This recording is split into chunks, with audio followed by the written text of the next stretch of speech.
നമസ്കാരം. അടിക്കടിയായി നടന്ന വിമാനാപകടങ്ങൾ എല്ലാവരിലും സംശയമുണർത്തുകയാണ്. വിമാനങ്ങൾ തമ്മിൽ ഇടിച്ചു തകരുന്നതും ലാൻഡിംഗ് സമയത്ത് മറിഞ്ഞു കത്തുന്നതുമെല്ലാം സ്വാഭാവികമായി സംഭവിച്ചത് തന്നെയാണോ എന്ന സംശയം എല്ലാവരിലുമുണ്ട്.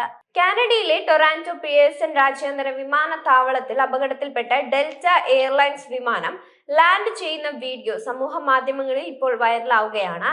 അപകടം നടന്ന അന്നു തന്നെ പുറത്തു വന്ന വീഡിയോ ലക്ഷക്കണക്കിന് ആളുകളാണ് സമൂഹ മാധ്യമങ്ങളിലൂടെ കണ്ടത്. മറ്റൊരു വിമാനത്തിന്റെ പൈലറ്റ് കോക്പിറ്റിൽ നിന്ന് പകർത്തിയ വീഡിയോയിൽ വിമാനം ലാൻഡ് ചെയ്യുന്നതും ചിറക് നിലത്തുരഞ്ഞ് തലകീഴായി മറയുന്നതായും വ്യക്തമായി കാണാനാകും. കനത്ത മഞ്ഞും കാറ്റും മൂലം ഇത്തരത്തിലൊരു അപകടം സംഭവിക്കുമോ? എന്തുകൊണ്ടായിരിക്കും ഈ അപകടം നടന്നത് എന്ന സംശയം ഉയരുകയാണ്. തിങ്കളാഴ്ച ഉച്ചയ്ക്ക് 2:15 അപകടം ഉണ്ടായത്. മിനിയാപോളിസിൽ നിന്നും എത്തിയ ഡെൽറ്റ ഫ്ലൈറ്റ് 4819 ആണ് അപകടത്തിൽപ്പെട്ടത്. വിമാനത്തിൽ 76 യാത്രക്കാരും 4 ജീവനക്കാരും ഉണ്ടായിരുന്നു. ഇവരെല്ലാവരും സുരക്ഷിതരാണെന്ന് അധികൃതർ അറിയിച്ചിരുന്നു. കാനഡ ട്രാൻസ്പോർട്ടേഷൻ സേഫ്റ്റി ബോർഡ് അപകടത്തെക്കുറിച്ച് അന്വേഷണം ആരംഭിച്ചിട്ടുണ്ട്.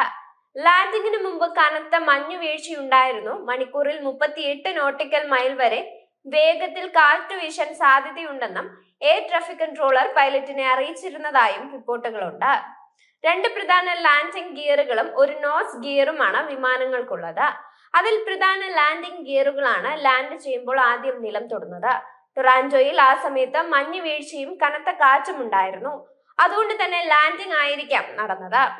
ഹാർഡ് ലാൻഡ് ചെയ്തപ്പോൾ ലാൻഡിംഗ് ഗിയർ തകരാറിലായി വിമാനം ഒരു വശത്തേക്ക് മറിഞ്ഞ് ചിറകിടിച്ച് തലകീഴായി മറിഞ്ഞതായിരിക്കാം എന്നായിരുന്നു പ്രാഥമിക നിഗമനം. അപകടത്തിന്റെ വീഡിയോ ദൃശ്യങ്ങൾ കണ്ടാൽ മുഴുവൻ യാത്രക്കാരും രക്ഷപ്പെട്ടത് അത്ഭുതകരമായി തോന്നാം. അപകടത്തിന് ശേഷം യാത്രക്കാർ തങ്ങളുടെ സീറ്റുകളിൽ തലകീഴായി തൂങ്ങിക്കിടക്കുകയായിരുന്നുവെന്നാണ് യാത്രക്കാർ പറയുന്നത്.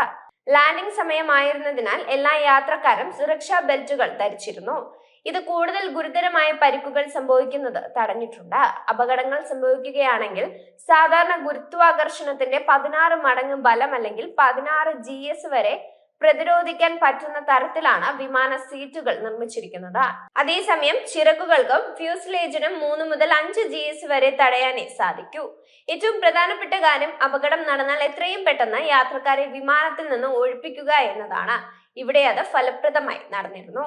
വളരെ അപൂർവമായി മാത്രമേ വിമാനങ്ങൾ മറിഞ്ഞ അപകടങ്ങൾ ഉണ്ടായിട്ടുള്ളൂ.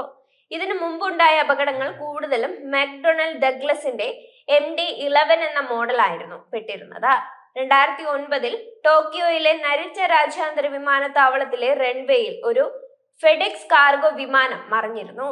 ലാൻഡ് ചെയ്തപ്പോഴുണ്ടായ കനത്ത കാറ്റായിരുന്നു കാരണം.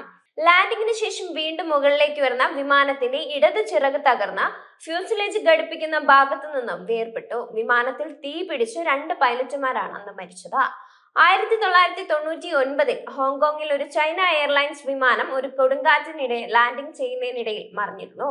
ക്രോസ് വിഞ്ചിൽപ്പെട്ട വിമാനം തല കീഴായി മറിഞ്ഞ് തീ പിടിച്ചു. 315 യാത്രക്കാരിൽ 3 പേരാണ് അന്ന് മരിച്ചത്. 1997 യുണൈറ്റഡ് സ്റ്റേറ്റ്സിലെ ന്യൂയോർക്കിൽ മറ്റൊരു ഫെഡെക്സ് വിമാനം മറിഞ്ഞു വീണിരുന്നു. മരണങ്ങളൊന്നും ഉണ്ടായിട്ടില്ല. കൂടാതെ മറ്റൊരു ഫെഡെക്സ് എക്സ്പ്രസ് വിമാനം 1997 തന്നെ ന്യൂജേഴ്സിയിലെ നൊവാർക്ക് ലിബർട്ടി രാജ്യാന്തര വിമാനത്താവളത്തിൽ ലാൻഡിംഗ് സമയത്ത് അപകടത്തിൽപ്പെട്ടിരുന്നു. ലാൻഡിംഗ് ശ്രമത്തിന് ശേഷം വിമാനം മറിഞ്ഞ് തീ പിടിക്കുകയായിരുന്നു. 5 യാത്രക്കാരും അന്ന് പരിക്കുകളോടെ രക്ഷപ്പെട്ടിരുന്നു. MD-11 3 എഞ്ചിനും CRJ-900 വിമാനം 2 എഞ്ചിനുകളുമുള്ള വിമാനമാണ്. ബോംബാർഡിയർ CRJ-900 LR വിമാനമാണ് അപകടത്തിൽപ്പെട്ടത്. പരമാവധി 76 യാത്രക്കാരെയും 4 ജീവനക്കാരെയും ഉൾക്കൊള്ളിക്കാവുന്ന വിമാനമാണിത്. നേരത്തെ അമേരിക്കയിൽ അപകടത്തിൽപ്പെട്ടതും CRJ വിമാനമായിരുന്നു. പരമാവധി 829 കിലോമീറ്റർ വരെ ക്രൂസിംഗ് വേഗമുണ്ട് ഈ വിമാനത്തിന്. ജനറൽ ഇലക്ട്രിക്കിന്റെ 2 CF-34 8C എഞ്ചിനുകളാണ് വിമാനത്തിൽ ഉപയോഗിക്കുന്നത്.